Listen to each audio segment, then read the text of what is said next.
오늘 각종 사건, 사고 소식을 정리해보는 포인트 뉴스입니다. 첫 번째 소식입니다. 스페인 남동부 지역에서 발생한 51년 만의 대홍수로 피해가 불어나고 있습니다.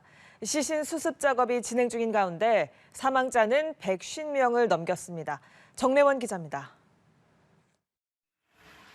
물에 잠긴 건물 안에서 수색 작업이 한창 진행 중입니다.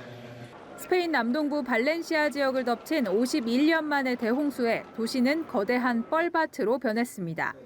급류에 휩쓸린 차들은 구겨진 채로 쌓여 있고 망가진 집안을 둘러보는 주민의 표정은 참담합니다. Todo destrozado, comercios, supermercados, colegios, coches, todo destrozado. Estas caravanas vienen del 27, casi en Valencia. Se recorrieron todo esto. 집계된 사망자 수는 이미 150명을 넘어섰습니다. 구조대가 작업 중인 침수된 건물과 차량에서 시신이 잇따라 발견되면서 사망자 집계는 늘어날 전망입니다. 아직 대략적인 실종자 규모도 파악되지 않은 상황으로 1973년 10월 홍수로 300명이 사망한 이후 최악의 인명피해가 될 것으로 보입니다. 한 달간 내릴 비의 4배에 달하는 강수량이 하루 만에 쏟아지던 폭우는 멈췄지만 추가 비 예보가 있어 우려를 키웁니다. Sí me gustaría pedir a los ciudadanos y ciudadanas que no bajemos la guardia. La Dana continúa causando estragos. Aún no podemos dar por concluido este devastador.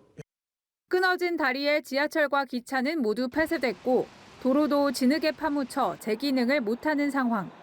상점을 터는 약탈 행위까지 벌어지는 혼란 속에서 스페인 경찰은 인력을 추가 배치했고 정부는 긴급 지원금을 편성했습니다. 연합뉴스 정래원입니다. 두 번째 소식입니다. 아파트 보행로에서 폐기물 수거 차량에 참변을 당한 초등학생이 가족들의 눈물 속에 마지막 길을 떠났습니다. 추모발길이 이어지고 있는 사고 현장에는 뒤늦게 차량의 인도 진입을 막는 차단봉이 설치됐습니다. 김경인 기자입니다. 영정 속에서 손으로 V자를 그리며 환하게 웃고 있는 8살 꼬마 숙녀 A양. 마지막 길에는 유가족과 학교 관계자들이 함께했습니다. 허망한 죽음 앞에 가족들은 울음을 토해내며 통곡했습니다. 유가족은 국화를 올리며 마지막 인사를 대신했습니다. 하늘에서는 비가 추적추적 떨어졌습니다. 사고 현장에는 또래 친구들과 주민들의 발길이 이어지고 있습니다. 국화와 과자, 음료수 등을 놓으며 희생자를 추모했습니다. 이제는 더 이상 직접 전할 수 없는 말을 적은 쪽지도 빼곡합니다. A양은 지난달 30일 아파트 인도를 지나다가 후진하던 폐기물 수거 차량에 치여 숨졌습니다. 엄마에게 곧 간다는 전화를 한 뒤 학교에서 집으로 돌아가던 길이었습니다.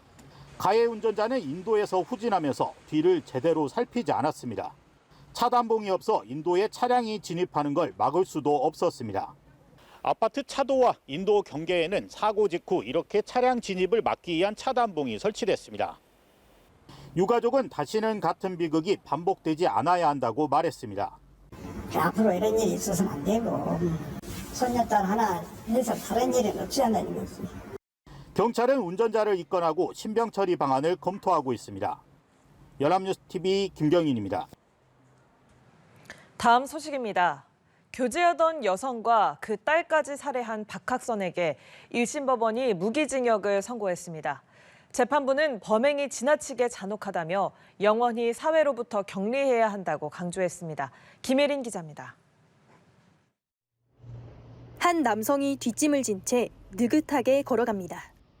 지난 5월 서울 강남 오피스텔에서 교제하던 60대 여성과 30대 딸을 살해한 박학선의 검거 직전 모습입니다.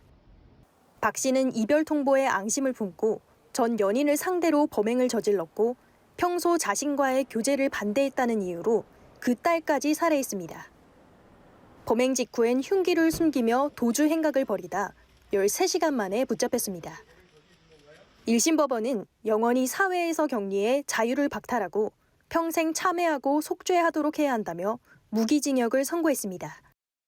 박 씨는 우발적 범행이었다고 주장했지만 재판부는 우발적이라고 보기엔 지나치게 집요하고 잔혹하다며 계획범죄로 판단했습니다. 박 씨가 미리 마음을 먹지 않았다면 불가능할 정도로 신속히 범행에 착수했고 진지하게 반성하고 있다고 보기도 어렵다고 지적했습니다. 재판부는 또 최근 교제 폭력에 대해 사회 전반적으로 경각심을 갖고 엄벌의 필요성을 제기하는 점에 비춰 비난 가능성이 높다고 설명했습니다. 피해자 유족은 검찰이 구형한 대로 사형을 선고해야 한다며 더 무거운 처벌을 호소했습니다. 다음 한 번은 뭐 사과 뭐 이런 것도 없었고 그래도 항상 간다면 사형이 나왔으면 좋겠습니다. 가족들 다 아마 똑같은 입장일 겁니다. 박 씨가 피해 회복을 위해 남은 재산을 공탁하겠다고 했지만 유가족은 어떤 연락도 없었고 받아들일 의향도 없다고 밝혔습니다. 연합뉴스TV 김예린입니다. 마지막 소식입니다. 평화의 소녀상을 모독한 미국인 유튜버에 대해 국민적 공분이 큰데요. 이 뼈아픈 역사를 기억하기 위해 세워진 소녀상을 훼손하거나 조롱하는 일이 끊이지 않고 있습니다. 하지만 이를 막기 위한 제도적 장치가 없어 사실상 무방비 상태입니다. 김예림 기자입니다. 평화의 소녀상에 입을 맞추는 이 남성.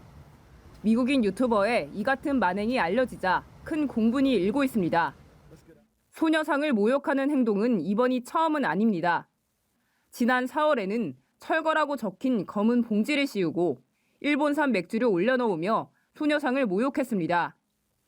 현재 전국에 설치된 소녀상의 수는 총 154개. 체계적인 관리의 필요성이 제기되고 있지만 정부는 개입의 한계가 있을 수 있다는 입장입니다. 민간에서 이제 자율적으로 이제 설치하는 조형물이다 보니까 직접 개입하는데 여러 한계가 있을 수는 있습니다. 일부 지자체들이 자체적으로 조례를 만들어 관리한다고 해도 소녀상 훼손까지 제재할 수 있는 규정은 없습니다. 보존과 유지에 대한 내용이 있을 뿐이지 만약에 이런 일이 발생했을 때 그럼 그 사람들에게 어떻게 대응해야 될 것인가 이걸 처벌한다든지 그런 규정은 전혀 없습니다. 국회에서도 잇따라 관련 법안이 발의되고 있지만 제대로 된 논의는 이뤄지지 않고 있습니다. 일본군 성노예제 문제를 기억하고 비극이 재발되지 않기를 바라는 마음에서 세워진 평화의 소녀상. 피해자들의 마음을 또다시 멍들게 하지 않도록 대책이 필요해 보입니다. 연합뉴스TV 김예리입니다.